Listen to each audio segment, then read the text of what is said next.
అందరికి నమస్తే. Bharat YouTube channel స్వాగతం. అమెరికా అధ్యక్షుల ఎన్నికలపై మనం ఒక వీడియో చేసాము. అది ఎలా ఉంటాయో విధి విధానాలు ఎలా ఉంటాయి ఏంటి దానిపైన.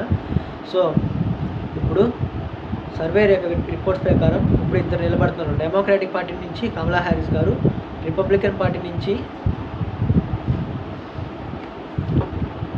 డొనాల్డ్ ట్రంప్ గారు నిలబడుతున్నారు. సో గతంలోని ఇంతకుముందు ప్రెసిడెంట్గా ఉన్నటువంటి జో బైడెన్ గారు ఉన్నప్పుడు డొనాల్డ్ ట్రంప్కి బాగా అవకాశం ఉండేది. సో తర్వాత ఏమైందంటే కమలా హ్యారిస్ గారికి వచ్చారు ఇంకా. సో అప్పుడు ఎన్నికలు అంత ఈజీగా లేదు అప్పుడు కమలా హ్యారిస్ గారు రావడం వల్ల.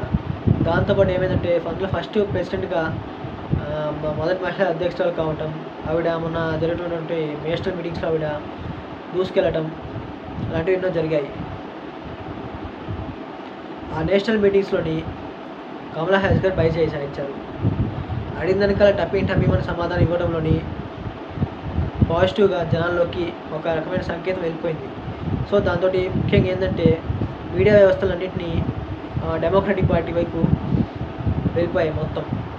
దానికి కారణం ఏంటంటే కమలా హ్యారిస్ గారి వైపు ఎక్కువగా జనాలందరూ ఫోకస్ పెట్టడం, మీడియా వ్యవస్థలు కూడా అటువైపు వెళ్ళడం. ఇంకో విషయం కూడా చెప్తున్నా, అక్కడ మనలా వ్యవస్థని మేనేజ్ చేయడానికి కుదరదు. అక్కడ ఎడ్యుకేటెడ్ ఓటర్స్ ఎక్కువ, 70% మంది ఓటర్స్ ఎక్కువ మంది ఎడ్యుకేట్ అయ్యే ఉంటారు. అక్కడ డబ్బులు పంచడానికి లేదు. డబ్బులు పంచాలని తెలిస్తే అక్కడ ఓటర్స్ అందరూ ఓట్లు వేయడానికి ముందుకు రారు. అక్కడ గన్ కల్చర్ ఎక్కువ.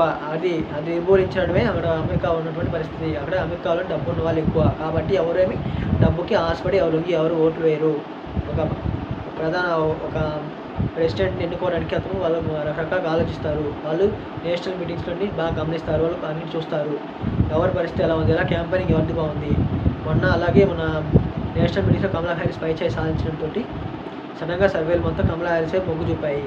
దాంతో డొనాల్డ్ ట్రంప్ కనుక ఏం చేయాలి అర్థం కాక నేను నేషనల్ ఈ మీటింగ్స్ని హాజరు కానని చెప్పేసి అతను చేతులు తీసి వెళ్ళిపోయారు. సో అప్పుడు ఇద్దరి హోరాహోరీగా ఫైట్ జరుగుతుందన్న విషయం కూడా తెలుసుకోవాలి. సో అందులోనూ ఈసారి మొదటి మహిళా అధ్యక్షురాలుగా కమలా హ్యారిస్ గారు ఈసారి కొంచెం పాజిటివ్ సంకేతాలు పంపిస్తున్నారు. గతంలో ఎప్పుడు ఇన్నేళ్ళుగా ఉన్నటువంటి అమెరికా ప్రెసిడెంట్ రూలింగ్లోని కమలా ఒక మహిళా ప్రెసిడెంట్గా ఇంతవరకు ఎవరు కాలేదు. మొట్టమొదటిసారిగా మహిళ కావటం. సో ఆవిడ ఎంతో స్ట్రాంగ్గా ఆవిడ లీడ్ చేయడం,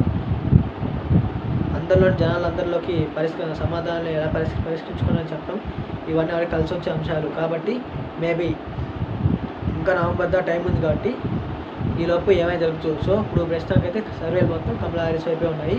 జో బైడెన్ కొంచెం వెనక్కి పడిపోయారు ఇప్పుడు మాత్రం. సో అప్పుడు మాత్రం పరిస్థితి ఎలా ఉంటుంది బట్టి హోరీ ఫైట్ జరుగుతుందో లేదా వన్ సైడ్ ఫైట్ జరుగుతుందని అప్పుడు చూద్దాము. సో మీ అందరూ ఒకటే విజ్ఞప్తి చేస్తాను. సో మీ అందరూ మన ఛానల్ సబ్స్క్రైబ్ చేయండి. ప్రతి ఒక్క ఇన్ఫర్మేషన్ మీ అందరికీ గ్యాదర్ చేసి ప్రతి ఒక్కరికి పంపిస్తానని చెప్పి కోరుకుంటాను. Okay friends, bye.